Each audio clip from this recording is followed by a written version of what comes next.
How's it going, everyone? This is Red Husky here to break down the newest Scarlet and Violet DLC trailer to try and make sense of everything that we saw, because they crammed a lot into these 3 minutes of trailer. So let's get into it. But first, I know how viewer retention works. Let me get into the most important part that matters to the viewers of this channel, and that's that Shiny Gimmighoul will be available starting today in 5-star Terra raids. I will have a separate video out with a guide for that later this week, but get out there and get raiding, and hopefully you'll come away with a Shiny. There will also be a mystery gift available until July 31st, which will give 10 nuggets, 10 rare candies, and 1 friend ball. If you're into catching your favorite Pokemon in friend ball, this might be your cup of tea. Use the password treasure hunt and claim it. So right off the bat, we're thrown into the Kitakami region with this big, ominous looking cave that kind of looks like something that Bowser would live in. Now, it's unclear exactly where this region is, but it's safe to assume that this isn't Paldea, as the architecture looks way different from what we've seen. Also, right away we see a bunch of Pokemon that we haven't yet seen in Scarlet and Violet, including Sentret, Hoot, Yanma, and Gligar. We get a shot of our character running down a bridge and the reveal of the first DLC's name, the Teal Mask.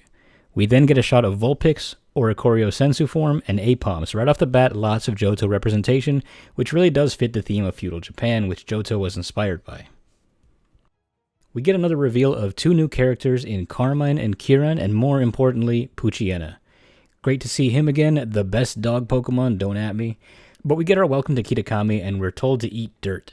As long as the dirt doesn't have Greavard's annoying little candlestick thing coming out of the ground for my Miraidon to accidentally step on, I will take it. Moving on, we get a shot of some Jotonian Wooper and Yanma flying over, and then the introduction of the main plot point of the DLC, the Festival of Masks. We get a look at the new uniforms, which look very Hisui-inspired, backed up by the Hisuian Growlithe statue in the background, but I'll get more into speculation on that later. We get some shots of the Festival of Masks and what nighttime looks like in Kitakami. We get a shot of Chimecho and Snorlax, good to see them again, and we get the first little hint at the 3 guardians who protect the land from an evil ogre. And then they're immediately shown in their full form. In order, we have Okidogi, Munkidori, and Pheasantipity as they strike a pose together. There you have our 3 legendary guardians. But wait! The music goes ominous as we get our first glimpse of the Teal Mask Pokemon himself, and we know based on the official website that this Pokemon will be named Ogerpon. Overall, I love what I see here. The aesthetic looks fantastic here, though I may be biased because Pokemon Legends Arceus and Heart Gold Soul Silver were some of my favorite entries in the franchise, and this DLC really channels those games with the amount of Johto and Hisui representation we're seeing here.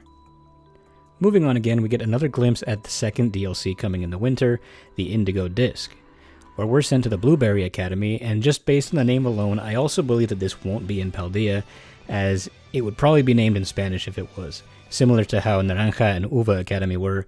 For those curious, Blueberry in Spanish is Arándano. We have a very different aesthetic here, as this one looks like a super futuristic battle academy. We get a couple of returning Pokemon here in Execute and Mincino, and we get a look at the main mechanic of this DLC, which appears to be the terrarium. At first glance, it looks like a massive Hunger Games / Apex Legends style battle world split into 4 sections.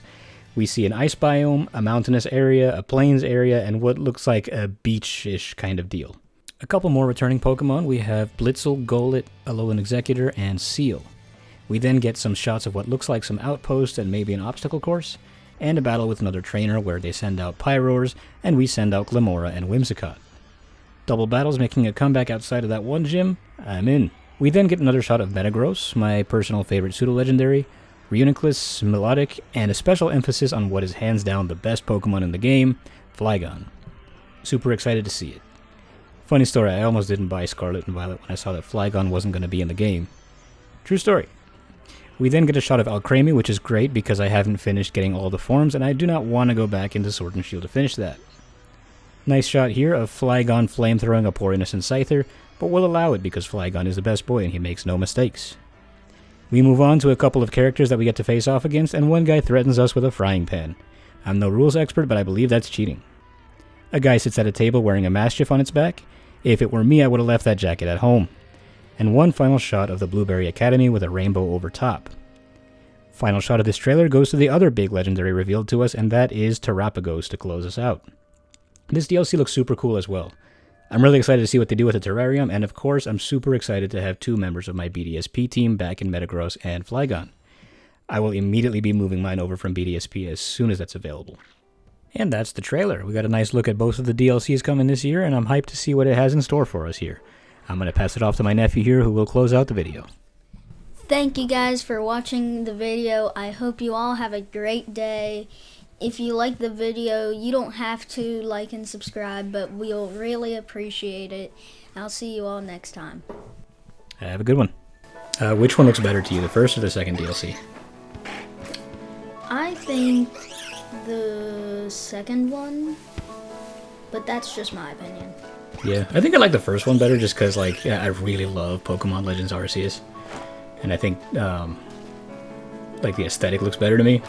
But I think the second one is where Flygon is coming, so that's really what I care about.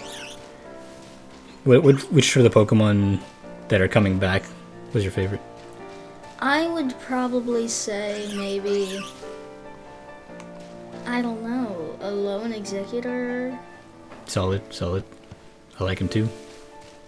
And the craziest thing that happened to me while I was playing, my first day of playing Legends Arceus, I found a shiny alpha, what's it called again? Gyarados? Yeah, Gyarados. Yeah, I remember that.